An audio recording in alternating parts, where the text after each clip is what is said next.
Hello বন্ধুরা, আমি Sudip and welcome to filmy detect. এখন আমরা বিভিন্ন সিনেমার ন্যাশনাল প্লেক্সের যে কালেকশনগুলো উঠে এসছে সেগুলো নিয়ে কথা থাকবে। অবশ্যই কলকির একদিনের কালেকশন যেটা মাল্টিপ্লেক্সগুলো থেকে উঠে এসছে, ন্যাশনাল চেন যেগুলো আছে সে বিষয়ে কথাবার্তা থাকবে। তো প্রথমে যদি বাংলা সিনেমাগুলো নিয়ে কথা বলি, বুমেরাং এই সপ্তাহে বিজনেস করেছে 5 লক্ষ টাকার কাছাকাছি এবং টোটাল যে কালেকশন সেটা যদি বলি সেটা 27 লক্ষের কাছাকাছি। এবার আমি যেমন প্রতিবার বলি, এই বিজনেসটা যে ন্যাশনাল প্লেক্স থেকে বুমেরাঙের উঠে এসছে সেটা দারুণ, কারণ এটা অবশ্যই যেমন কলকাতার শহরের মানুষজন দেখছে, তার পাশাপাশি হিউজ সংখ্যক মানুষ যারা সিঙ্গেল স্ক্রিন মফস্বল সেই জায়গাতেও দেখছে। সুতরাং যদি আমি ওভারঅল সিনেমাটার কালেকশনের কথা বলি সেটা কিন্তু বেশ ভালো।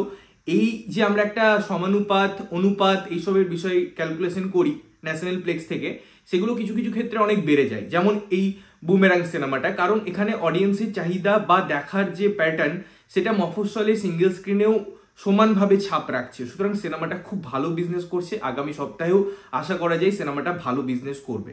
এবারে যদি আমি অযোগ্য সিনেমার কথা বলি, প্রায় 19 লক্ষ টাকার কাছাকাছি এই সপ্তাহে বিজনেস করেছে এবং টোটাল ন্যাশনাল প্লেক্সের কালেকশন 81 লক্ষ টাকা, যেটা একটা খুব ভালো কালেকশন। যেরকম বাংলা সিনেমার আমরা কালেকশন দেখতে পাই, বিগত কয়েক বছরেও দেখতে পেয়েছি, ইনফ্যাক্ট 2024-এও যদি কথা বলি, তো এই কালেকশন থেকে বোঝা যাচ্ছে মানুষজন ঋতুপর্ণা এবং প্রসেনজিৎ এই পেয়ারটাই এখনো ভরসা রাখে। তার উপরে উপরি পাওনা হচ্ছে কৌশিক গাঙ্গুলির সিনেমা। তার সিনেমায় সবসময় একটা আভিজাত্য, একটা নিয়মিত দর্শক আছেন, তারা এই সিনেমা বা কৌশিক বাবুর সিনেমা দেখা পছন্দ করেন এবং সিনেমাটাও যথেষ্ট ভালো সিনেমা। সেই জায়গায় যদি ভালো সিনেমা ভালো বিজনেস করে, যেটা দেখতেও ভালো লাগে, তো তার আমরা ফ্রুটফল দেখতে পাচ্ছি, তার একটা আভাস আমরা প্রথম থেকেই পেয়েছিলাম। এবং এই সিনেমাটা এবছরের যে সিনেমাটা ছিল, যেটা হঠাৎ করে মানুষের এক্সপেকটেশনকে ছাপিয়ে গিয়ে বিজনেস করেছিল, এটা আমাদের গল্প, তার থেকেও ভালো বিজনেস করলো। এবং এই সিনেমাটা যদি আরো কিছুদিন চলে তাহলে আমার মনে হয় কোটির উপর বক্স অফিস কালেকশন করতে পারবে শুধু ন্যাশনাল প্লেক্স থেকে, যেটা একটা বাংলা সিনেমা বা বাংলা ইন্ডাস্ট্রির জন্য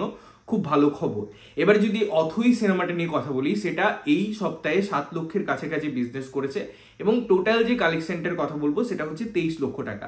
এবারে এই সিনেমাটাই আমাকে বুঝতে হবে কমপ্লিটলি ডিফারেন্ট বুমেরাঙের থেকে, কারণ এই সিনেমার অডিয়েন্স একদম শহর কেন্দ্রিক এবং বেশিরভাগ লোকজন ওই মাল্টিপ্লেক্স গুলোতে বা ন্যাশনাল চেনগুলোতেই যাচ্ছে। এর অডিয়েন্সের যে সংখ্যা, যেটা আমি যদি সিঙ্গেল স্ক্রিনে বলি মফস্বলে বলি, সেখানে কিন্তু একদম খুব খারাপ। সুতরাং সিনেমাটা যে এক্সপেকটেশন নিয়ে তৈরি করা হয়েছিল যে হিউজ একটা সাকসেস দেবে, সেই জায়গায় যাচ্ছে না। যদিও এই বিজনেসটাকে খারাপ বলা যায় না, বেশ ডিসেন্ট বিজনেস।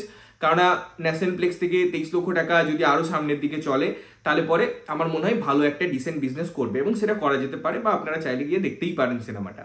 এবারে যেটা হচ্ছে চর্চার বিষয়, কালকি যে সিনেমাটা নিয়ে হিউজ কথাবার্তা হয়েছে, মানুষজন খুব ভালোভাবে সিনেমাটা নিয়েছে, ওয়ার্ড অফ মাউথ খুব ভালো, রিভিউজ খুব ভালো। সেই সিনেমাটা ওয়েস্ট বেঙ্গলে একদিনে 57 লক্ষ টাকার বিজনেস করেছে, যেটা একটা হিউজ বিজনেস। আমি ওভারঅল কথাবার্তা বললাম এবং অবশ্যই এখানে বুঝতে হবে যে আরো লোকাল যে মাল্টিপ্লেক্সগুলো আছে, সিঙ্গেল স্ক্রিনগুলো আছে, বা শো সংখ্যা নিরিখেও সিনেমাটা অনেক বেশি বেশি শো পেয়েছে। সিনেমাটা আরো বেশি বিজনেস করেছে, হয়তো সেটা 1 কোটি টাকার কাছাকাছি হতে পারে টোটাল আমি যদি বলি। এবারে একটা কথা আমরা বারবার বলি যে বাংলায় কি অডিয়েন্স নেই সিনেমা দেখার, এই সিনেমাটা আবারও সেটা ভুল প্রমাণ করলো। ওয়েস্ট বেঙ্গল থেকে একদিনে 1 কোটি টাকার বিজনেস করে নিয়ে চলে যাচ্ছে। যদি সিনেমা ভালো হয়, তার যদি ওয়ার্ড অফ মাউথ ভালো থাকে, তার যদি রিভিউজ পজিটিভ হয়, লোকজন যদি সিনেমাটা নিয়ে চর্চায় থাকে এবং এরকম একটা গ্র্যান্ডারে সিনেমা তৈরি করা যায়, তার অডিয়েন্স অবশ্যই আছে এবং মানুষ সবসময় থিয়েটারে গিয়ে দেখা পছন্দ করে এই ধরনের লার্জ স্কেলের সিনেমা, এই ধরনের সিনেমেটিক এক্সপিরিয়েন্স করার মতো কাজ। তো অবশ্যই এটা একটা খুব পজিটিভ দিক। সিনেমার কোনো ল্যাঙ্গুয়েজ হয় না, আমরা সবসময় বলি, তাই যে কোনো সিনেমা যদি ভালো বিজনেস করে সেটা আমাদের ভালো লাগে যদি সিনেমাটা ভালো হয় end of the day. But আমি বলবো বাংলা সিনেমাগুলো কিন্তু ডিসেন্ট বিজনেস করেছে। কালকে আসার পরে আমরা এই সপ্তাহে আরো ভালোভাবে পিকচারটা দেখতে পাবো যে একটা এত স্ট্রং সিনেমাকে বাংলা সিনেমা কিভাবে টেক্কা দিল বা কিভাবে লোকজন এই সিনেমাটা দেখলো। তোমাদের কি ওপিনিয়ন, তোমরা এই সিনেমাগুলোর মধ্যে কোনটা কোনটা দেখেছো, কোনটা কোনটা প্ল্যান করছো, অবশ্যই কমেন্ট করে জানিও। ততক্ষণের জন্য ভালো থাকবে, সুস্থ থাকবে এবং সবসময় ভালো জিনিস দেখবে। চ্যানেল যদি প্রথমবার দেখছো, লাইক কমেন্ট শেয়ার করতে হবে, সাবস্ক্রাইব করতে হবে যাতে প্রত্যেকটা নোটিফিকেশন তোমাদের কাছে পৌঁছায়। দেখা হচ্ছে অন্য কোনো ভিডিওতে, ততক্ষণের জন্য টাটা।